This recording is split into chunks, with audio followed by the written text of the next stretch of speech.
Hello, hello, hello. Hola, hola, hola. Welcome to a new episode of the Yoga for All Bodies video podcast.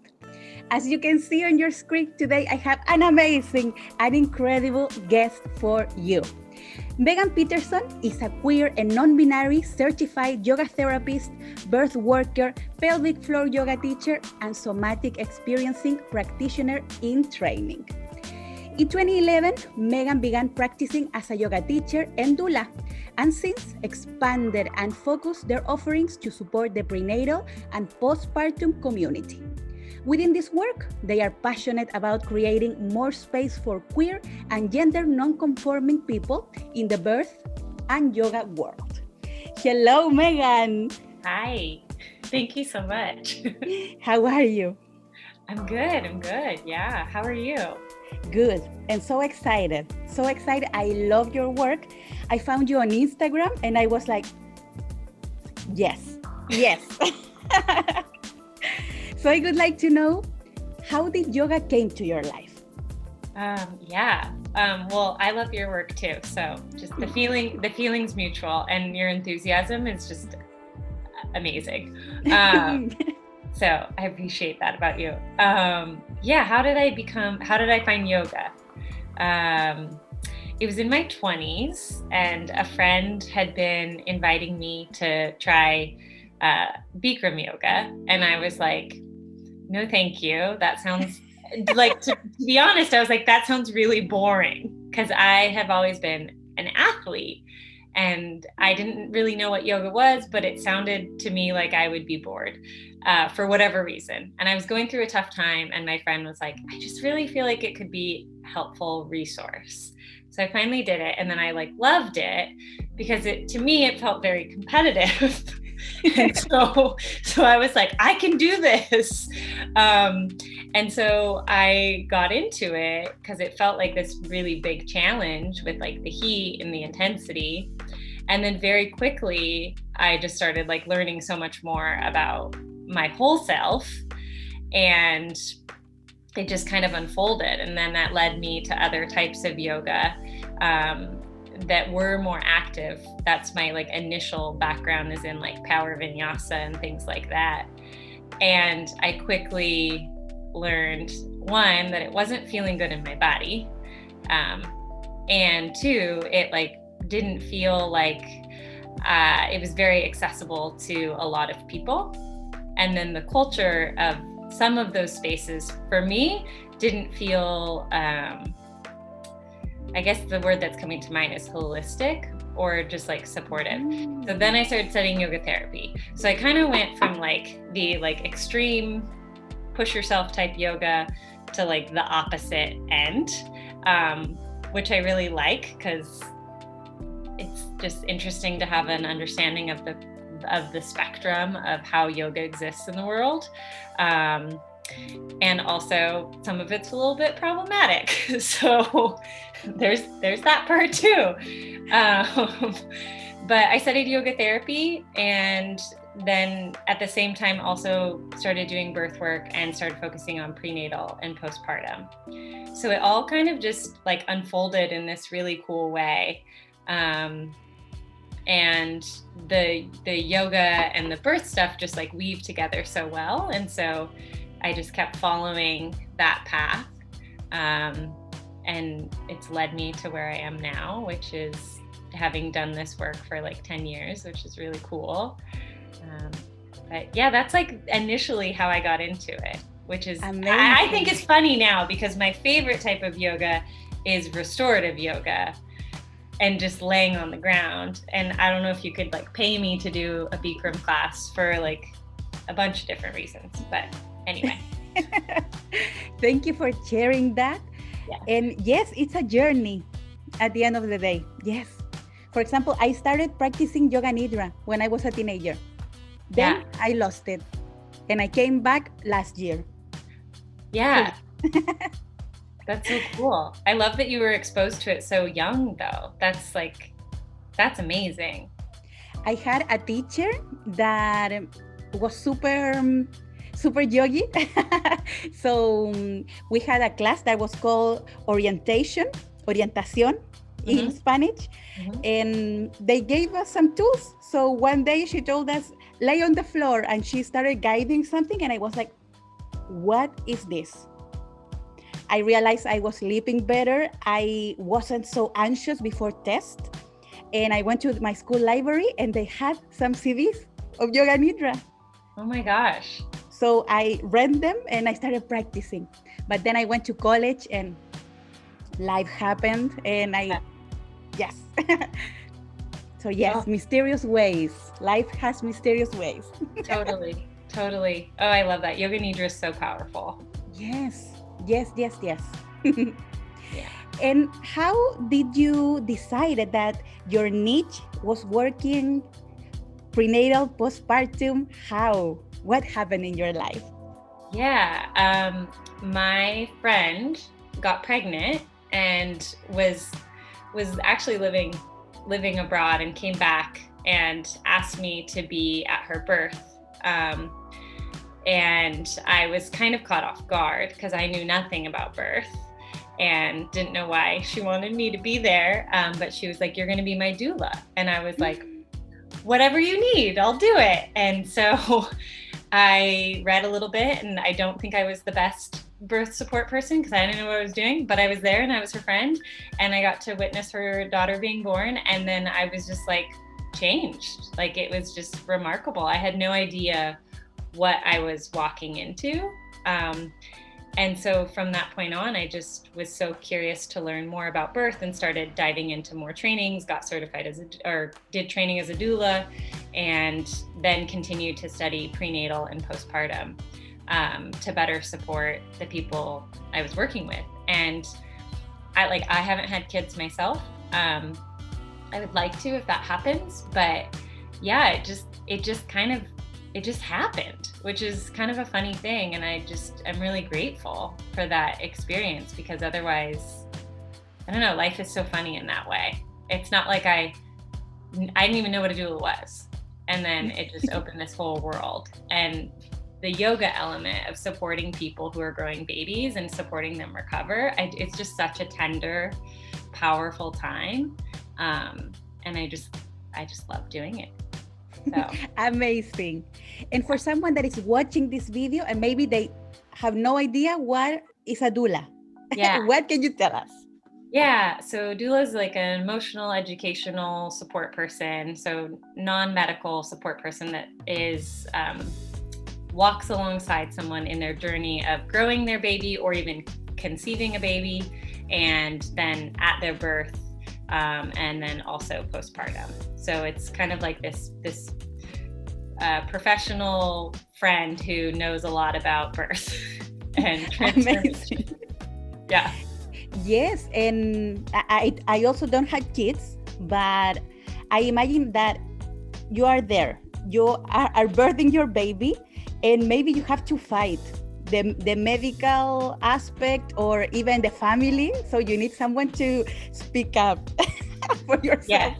Yes, a big part of it is advocacy, and the part that I get, like my job as a birth support person is to support the wishes of the person giving birth. So it's not like I have an agenda of what I think should happen.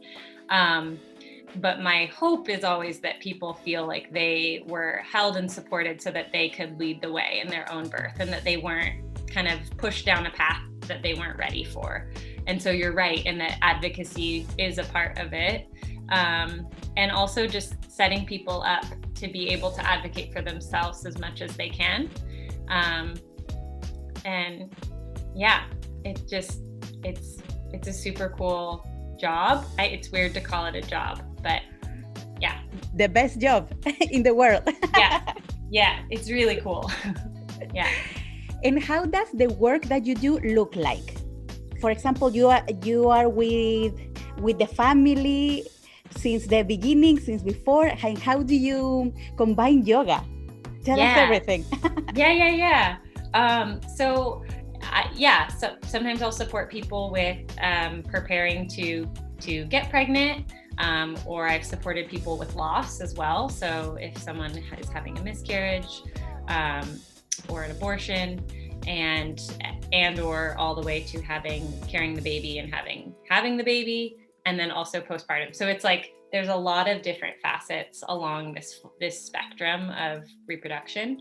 And the way I bring yoga in is supporting the people in pregnancy to feel more embodied, to work with any discomforts that they might be having, because oftentimes people are uncomfortable at a certain point when a human is living in them. And so I can imagine. Yes. Yeah, I know. It's like so weird that that's how we all got here, but we did.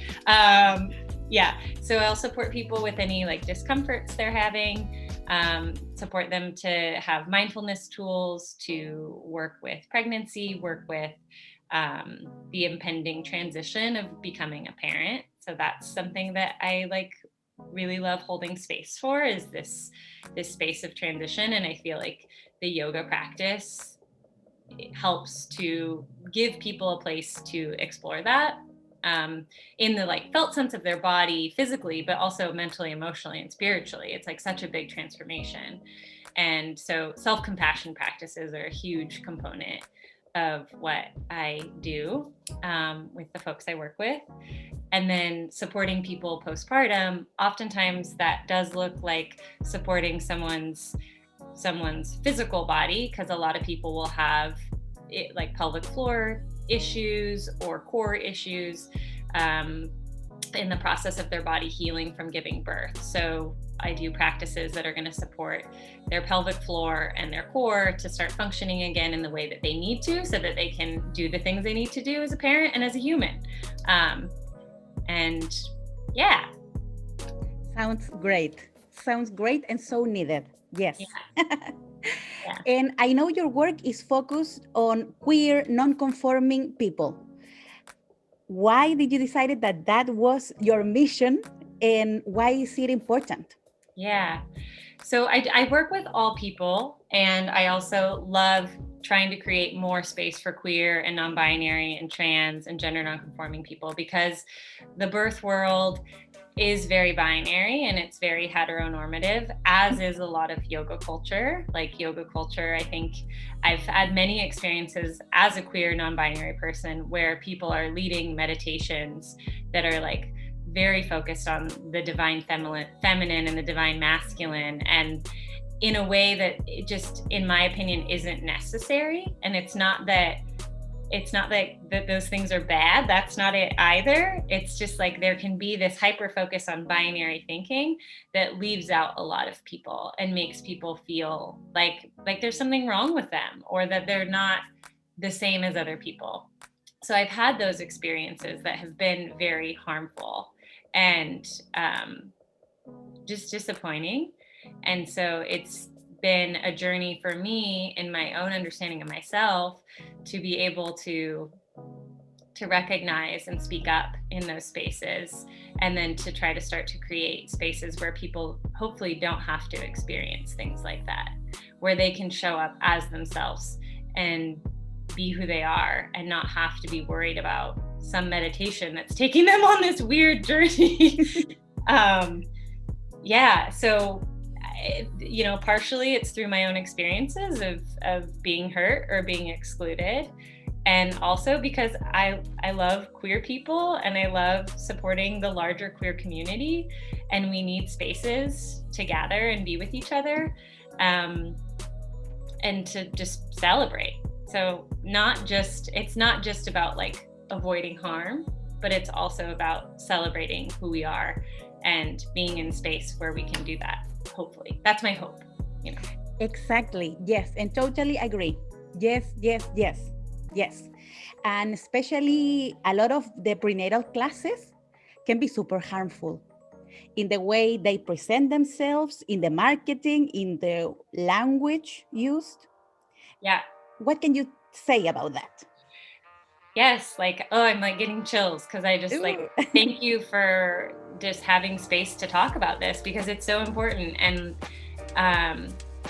it's just so rampant that people, I think there's this what it comes down to, or what I've noticed, is I think a lot of women feel erased by using language that's more inclusive, by using words such as like birthing person or gestating parent, or whatever language that is just a broader umbrella. I think sometimes women feel erased, and that's because women experience oppression too. And the hope is that if we can broaden the language, it's still including women and it's including other people. And the more we can like break down those barriers for queer and trans and non-binary people, the more it's going to break down barriers for cis women.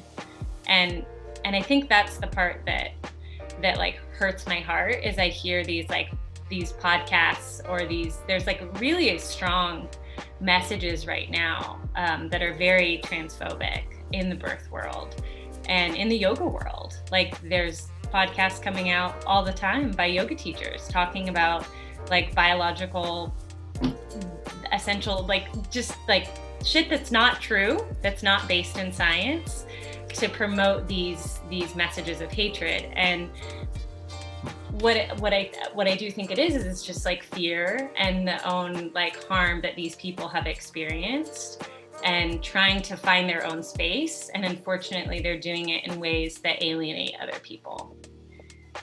And so I don't know if I'm exactly answering your question. Yes. It's like it's a pretty big topic right now that's potent and unfortunate. But yes. so yeah, it's like a lot of people also are so curious to learn and expand and like break down these binary ways that we've been taught, that like there's men and there's women and there's female and there's male and there's just these two things, when in reality that's just like colonization and ways to like kind of control people. And so my hope is that people just feel like they can be their true self, whatever that is. Like if they're like, I am a woman, I'm a pregnant woman, I'm like, yes, I celebrate you. And if you are like a trans man having a baby, I celebrate you too. Like there's just space for everybody. And so yes, there is a desire right now amongst a lot of people to expand their language. And there's also the pushback on that. And that's one element. And then there's this other element of like, we don't need to just expand our language, but we need to expand our understanding of ourselves and how these systems impact us as individuals and how we might have unconscious bias. And this plays out in everything, right? It's not just around gender and sexuality, it's around race and body size and like socioeconomic, it's like, it's all of it. So now I'm just rambling. No, yeah. At least for me, it's something that I could speak for hours, because it's like, no, when I see something that it's wrong in all the ways, wrong, no. I also get like, yes. Yeah. And it's needed to call it out, especially in the yoga community. I mean, we are talking about being your better self, about freedom, about, and then you're saying shit like this? No. So no. And at least for me, I can never, and I'm never going to be able to understand why somebody wants to limit other people's freedom. Why? Yes. It's like, I don't get it. Yes, and it's so simple as let people live their life. Of course, there are some things that we all agree that no, you can't do that. But it's something that it's so private, so intimate, like living well, living your best life in your own skin, in your own mind. What do you care? Why? 100%. That's like when I like see these things, I just like often say to my partner, like, why do people care so much? Why do they care so much about someone else finding their space and joy in the world? Mm-hmm. Yes. And I get infuriated when I see yoga teachers that have huge platforms spreading these messages, because their students, the people that is their first, especially if it is their first impact to yoga, they're going to say, yes, this is the norm. This is what I have to do. Then those people become yoga teachers and that bad seed keeps growing. So that's why we're here today talking about this, to open the minds, open the hearts. Yes. Yeah. Hmm. Yeah. Yes. Thank you. It's just so nice. It's been quite a journey to find community in yoga that truly feels heart-centered, and to be able to have these like real conversations, because so much harm happens in the yoga world and it just gets normalized. And yeah, I don't know. I've just like left a lot of yoga studios because I'm not in alignment with this. I'm not in alignment with how much we're like body shaming, or how much we're like trying to control things. And yeah, I'm hopeful though. I feel like there's this new wave of energy and awareness that's starting to create change and more Absolutely. visibility and more care for more people. Yes, yes. For me, body shaming especially has no space. No, nothing. No space in life, and especially in yoga. It's like, I've heard so many stories in relation, for example, with the weight, because I am a larger body teacher, and I always get these stories that are like, I say, no, come on, this is not true, and they are true. Mm-hmm. The first time I received that message, and I'm never going to forget it, a woman wrote me that she was in a warrior tube, and the teacher came, grabbed the underarm, and told her, you need to come to my fitness class because those are not yogi arms. That's fucked up. Yes. And things like this happen. Actually, yesterday I took a class. I love taking random classes to sense different teachers and different ways of teaching. And don't ask me how. We were in the standing series, and food came up. And the teacher said, take it easy with the fruit because it has so much sugar. And I was like, what? One, who asked you? And two, I'm practicing yoga. I don't care about 2021. Oof. Ugh. I mean, like, I'm not surprised. And also, it's just like, why? Why is that still happening? Like, I mean, I know because why. It's I know normalized. why, but it's just so frustrating, and like, yeah, that sucks. Yes. So if you're watching this video, don't do that. And run away. If you are in a class like that, never again. Yes. Yeah. I think that's like, it also comes up a lot with people in pregnancy, is about like how much weight they're supposed to gain and things like that, and the BMI and all this bullshit. And so I don't know, I'm always hoping that in my classes I'm providing a space where that's not someone's focus, like that they have an experience of getting to be in their body and take care of their body and take care of their heart and connect with their baby if that's something they want to do. And it's not about like fitness in the sense of like maintaining a certain body. It's like celebrating this body that is doing something incredible. Yes. Yeah. And in the same line, how does a class look like? One of your classes? Yeah. Maybe privates or public classes, how do they look? Yeah. So, weird times with everything going on. But currently I've been doing classes on Zoom, which has actually been amazing because I get to work with people all across the country and even like across the world, which, how cool is that? And so I usually have my classes be quite small. Well, I think it's small, like 10 people capped, so that there is space for like actual connection. So I do check-ins in my classes because prenatal and postpartum are a particular type of class that usually a check-in is helpful, and it builds camaraderie amongst the other people in the class, and they can potentially make friends and have community in this time that can sometimes also be isolating of growing a baby. So we do check-ins. So I usually, sorry, I'm like ahead of myself. I do like a grounding meditation, and then a check-in, and then an asana, pranayama practice. We always end with restorative yoga.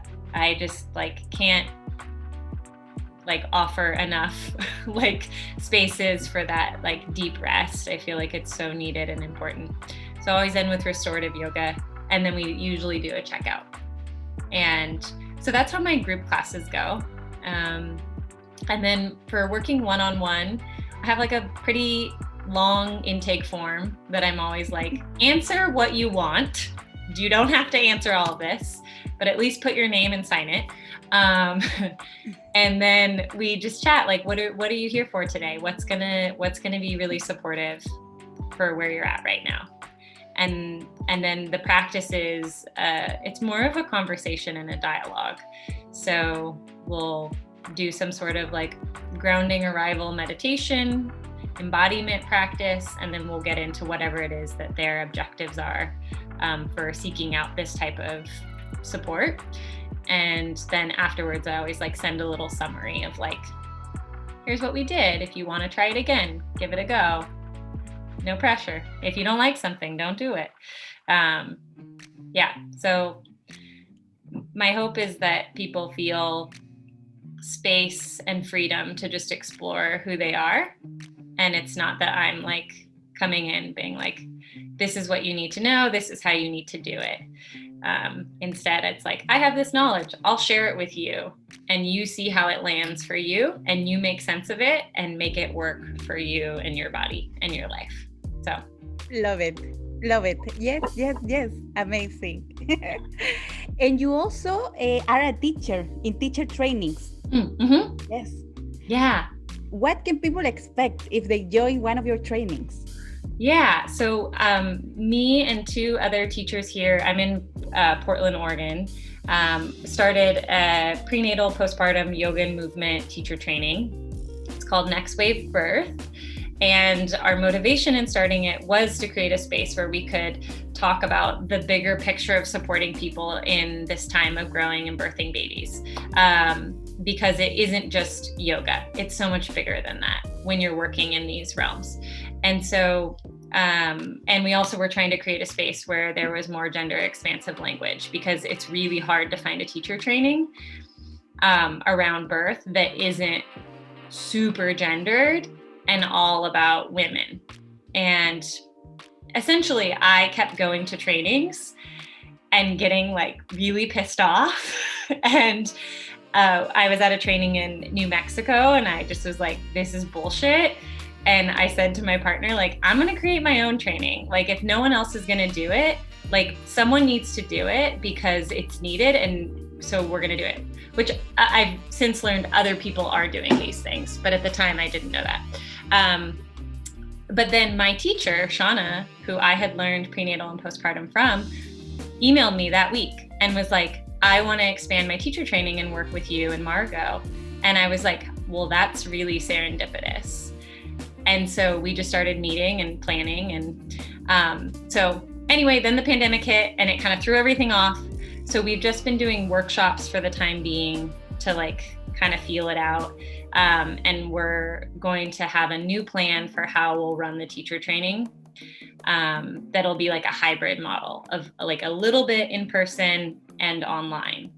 So exciting. Yes. Yeah. Love it. So needed. Yes. Yeah. And I love that approach, saying, yes, to make a change, we have to put ourselves out there. Yeah.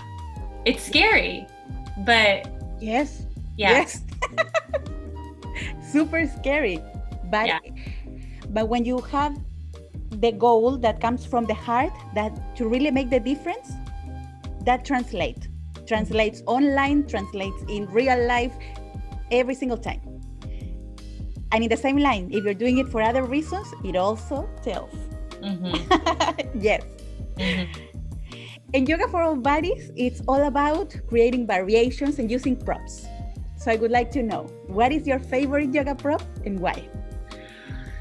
One. Okay. I'm obsessed with yoga props. So it's really hard to pick just one. The one today. I think the one prop that like really has had an impact on me when I first used it and continues to be really helpful is sandbags, actually. or just like a 5-pound bag of rice works. So it doesn't have to be like a fancy yoga thing, but like something that's like 5 to 8 pounds that can lay flat. And I like putting it on my feet. I like sometimes putting it on my chest or my hips, because for me, it offers a really lovely sense of grounding and can help to anchor my body.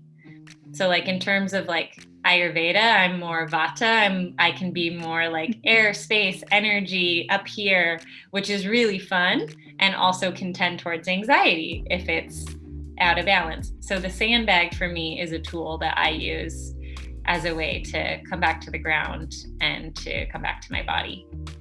Love it. Ooh, yes. I'm going to write it down. Yeah. Get sandbags. Yeah. Amazing. And finally, how can people find you?